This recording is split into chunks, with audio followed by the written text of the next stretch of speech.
Citizens, you are at the beginning of a new story, one that places you at a crossroads. The path you choose at this point will define your future or your end. Think carefully upon the decisions you made in the past, the people you trusted, and those you entrusted to power. A power that has seen the world fall into disrepair. Markets have crashed, borders have altered, and political systems have failed.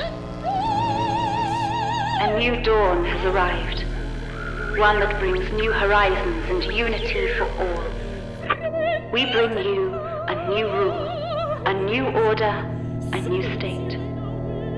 We are asking you, citizens, for loyalty to this new state. For loyalty is unity, and unity is power. The transition to this new state may be difficult, but I promise you, the rewards will be great. You are either with us or against us. Enemies lurk in the shadows, so forgive us for asking you to test your worthiness for the good of the whole. Those who pass shall be rewarded, and those who fail will have another fate. We will not falter, we will not wane, we will not fail. For I am Tudor.